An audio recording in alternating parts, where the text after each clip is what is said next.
Lot of flowers. തെച്ചീൻ്റെ ചെടി തന്നെ വിവിധ തരം തെച്ചികളുണ്ട്. വൈറ്റ്, റെഡ്, ചന്ദന കളർ. എനിക്കങ്ങനെ പറഞ്ഞു തരാറില്ല. അത് വൈറ്റ്, പിന്നെ ഏതാ ഒരു ലൈറ്റ് പിങ്ക്, റെഡ്. എത്ര തരം തെച്ചീൻ്റെ ചെടികളാണോ! വണ്ടർഫുൾ, ഒന്നും പറയാം. നമുക്ക് നമ്മുടെ റൂമിലേക്കുള്ള ഡെക്കോർ ഇതൊക്കെ പൈസക്ക് വിൽക്കാൻ വെച്ചിരിക്കുന്നതാണെങ്കിലും നമുക്ക് നമ്മുടെ റൂമിലേക്കുള്ള ഡെക്കോറൊക്കെ നമുക്ക് ഇവിടെ നിന്ന് കൊണ്ടുപോകാം ഗൈസ്. ഇതൊരു വിഷയമുള്ള കാര്യമല്ല, മനസ്സിലായോ?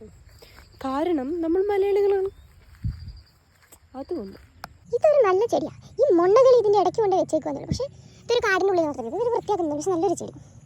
ഇതൊരു നല്ല ചെടിയാണ് ഗൈസ്. ഇതൊരു മൊത്തത്തിലുള്ള ചെടി. പക്ഷേ ഇത് നല്ലോണം വളർത്തിയ നല്ലോണം വളരുന്നൊരു ചെടിയാണ്. പക്ഷേ ഇങ്ങനെ തന്നെ പറിച്ചുകൊണ്ട് വെച്ച് നമുക്ക് നട്ട് വെക്കാൻ പറ്റത്തില്ല. എല്ലാ വീഡിയോയിലും കമൻറ്റ് ഇടുന്ന ഒരാൾക്ക് ഞാൻ ഇതൊന്നും നല്ല ഭംഗിയുള്ളൊരു ചെടി ഗീവ് അവേ തരുന്നതായിരുന്നു. മൊത്തം 100 പേര് കണ്ടാലും 10 പേര് ലൈക്ക് ഇടുന്നുള്ളൂ. നല്ലൊരു ചെടി ഞാൻ ഗീവ് അവേ തരുന്നത്. സപ്പോർട്ട് ചെയ്യുന്നവർക്ക് മാത്രം. കുഞ്ഞു മരത്തിൽ കർമ്മൂസ് ഉണ്ടായിരിക്കുന്നുണ്ടോ? ഇതിലൊക്കെ നിറയുന്നു. അതുപോലെ തന്നെ ആര്യനെ പോലെ തന്നെ ഒരു കൊല കായ്ച്ചു. കായുണ്ട്, പക്ഷേ ആയി വരുന്നതേ ഉള്ളൂ. ഇവിടെയൊക്കെ ഒരു പുതിയ ചെടി നടാൻ വേണ്ടിയിട്ട് വളർത്തിയിരിക്കുകയാണ് ഗൈസ്. അപ്പുറത്തേക്ക് കുറേ തുമ്പികളൊക്കെ പറക്കുന്നുണ്ട്. സംഭവം എന്താണെന്ന് എനിക്ക് മനസ്സിലായിട്ടില്ല. പക്ഷെ ഇവിടെ ഇങ്ങനെ ഒരു വേലിയൊക്കെ കിട്ടിയിട്ടുണ്ട്. നമുക്ക് അപ്പുറത്തേക്ക് അങ്ങനെ പോകാനൊന്നും പറ്റത്തില്ല.